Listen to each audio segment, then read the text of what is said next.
Welcome back to my channel, and if you're new here, I'm glad you found my channel. My name is Alex. I'm a photographer on the beautiful east coast of Canada. Join me as today we're heading out on the trail to find some macro photography subjects. Unfortunately, I feel like the freezing temperature might be a little bit too cold for the mushrooms to survive, or most of them. So we'll see what we can capture. I hope you brought some coffee with you, because it's going to be a little bit chilly today. Let's head out there and see what we can capture.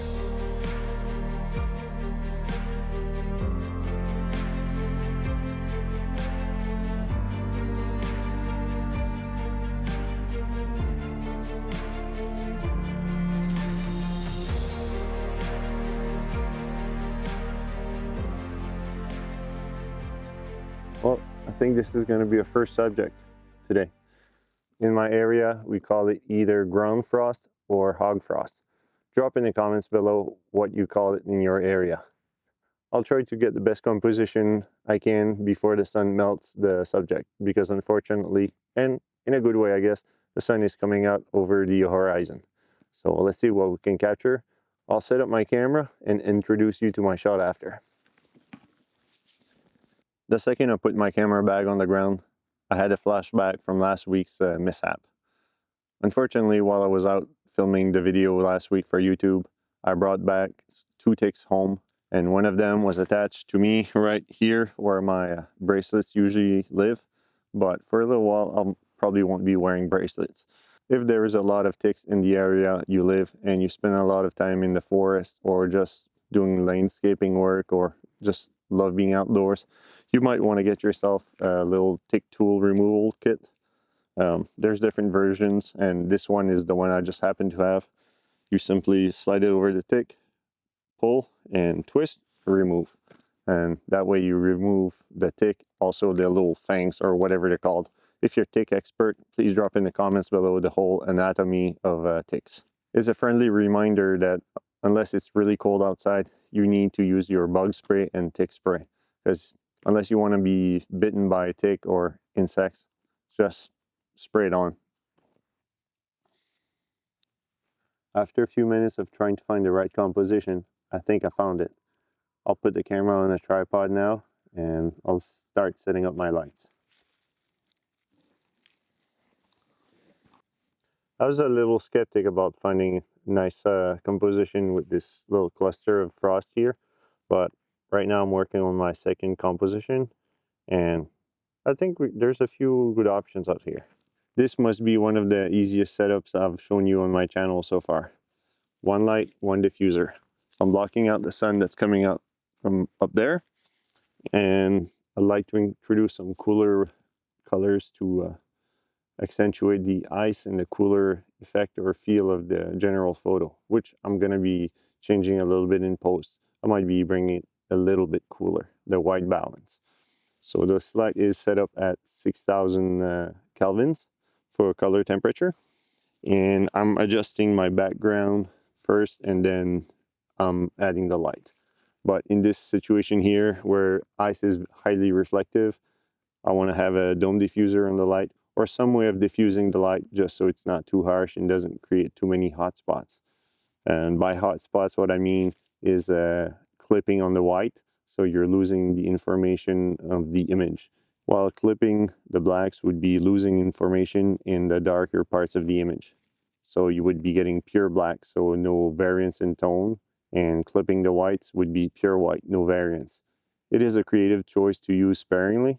Photography is an art, and art has rules, and sometimes to make your work stand out more compared to other people's work, you want to break some rules, but you got to be conscious about the rules you're breaking so you can use it in a creative way. All right, let's see what it looks like in post.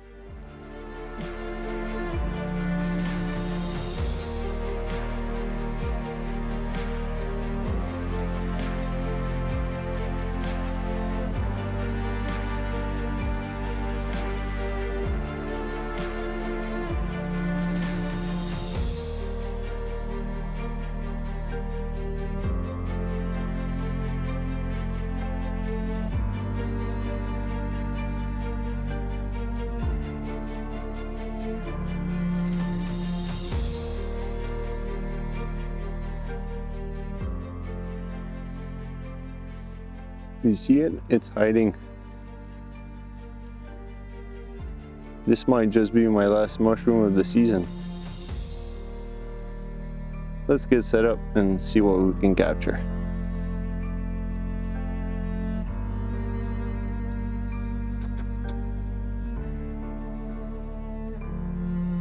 Might be a pretty good subject after all. My setup for this one is fairly simple. I'm using a small tripod for my camera, which is a little bit further away. I'm going to be using light here to separate my subject to create more contrast with the background so it doesn't just blend in.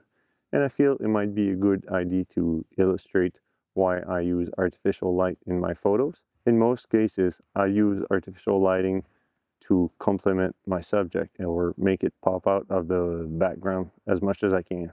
You might have noticed that most of my photos have fast shutter speeds and rather wide open aperture. For the times where you can't control how close your subject is to the background and you want it to pop out of the background so it doesn't blend in and you get a better idea of what the subject is in the composition, an easy way of doing that is just illuminating what you want to be the subject and the rest just put it a little bit darker, or you might choose to do the other way around. I usually go for much brighter subject than the background. It helps the subject pop. I think I'm going to be taking a photo of the subject without artificial light so you get an idea of why I'm using artificial light instead of just bumping up my ISO. The OM1 Mark II has no issues dealing with high ISO. When it comes to wildlife photography, sometimes there's not a whole lot of light available and you can't really introduce flash.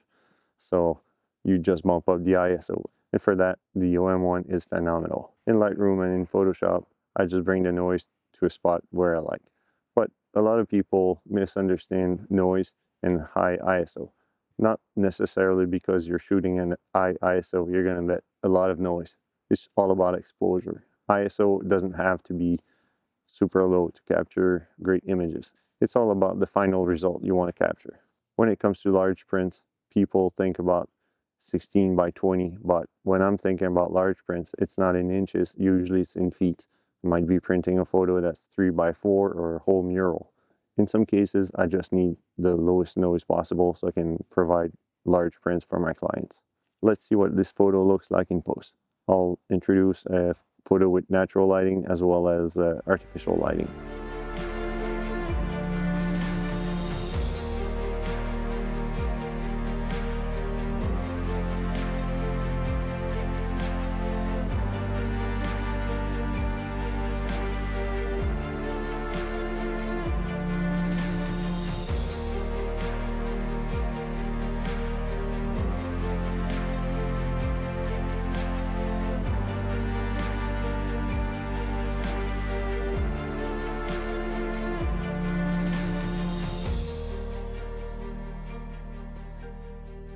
Another mushroom.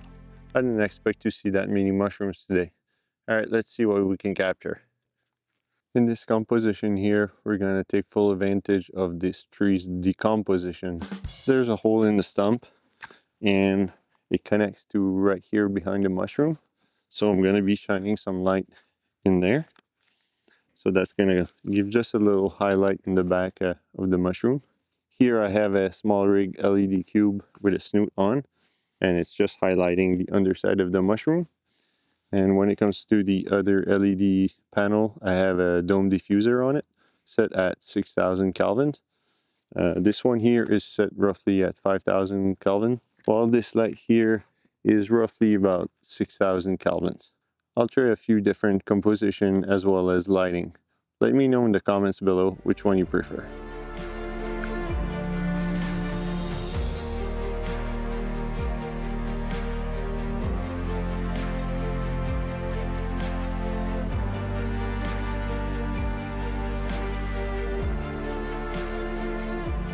This week I would like to recommend you a really good book called The Creative Act, A Way of Being by Rick Rubin. I purchased a hard copy version of the book a few months ago, and a few weeks ago I purchased the audiobook just because when I'm out and about I can just listen to it. It's actually very good. It's really inspiring and I can't highly recommend it enough. As I mentioned earlier in the video, last week I was bitten by a tick. That got me thinking about my viewers all over the world. I have some viewers in Australia and many warm places. I know some areas have some critters, some snakes, some spiders, creepy crawlies I call them, that can actually harm you. So just be careful when you go out there and you take photos. I know it's easy to get carried away and just jump in there and take photos, roll on the ground. If you don't mind, drop in the comments below where you're from and what kind of creepy crawlies you gotta watch out when you're going outside to capture some macro photography or just everyday life. As the sun is slowly setting behind the mountains, I was heading back to my truck, but this little fellow here caught my attention. I'll see what I can capture here. I'll hurry up because I don't want to be caught in the trail with no light other than my macro light.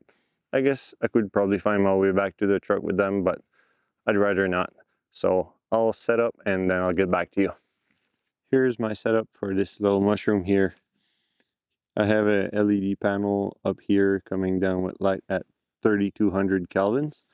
It's bare, it doesn't have any modifiers on it. Here on the shadow side, I have a LED panel with a honeycomb grid set up on it.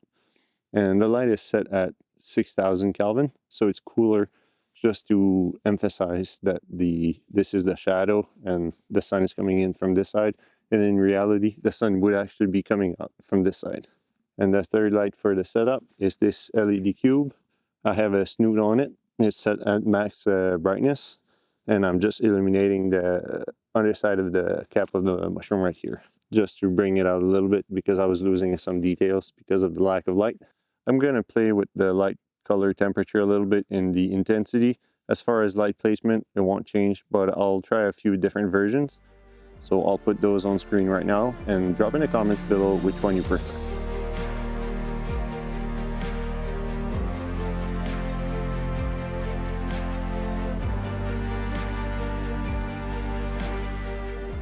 I hope you've enjoyed today's video, and if you did, don't forget to like, subscribe, and turn on the bell notifications so you don't miss future videos. Until next time, stay safe, stay creative, and happy shooting. See you in the next one.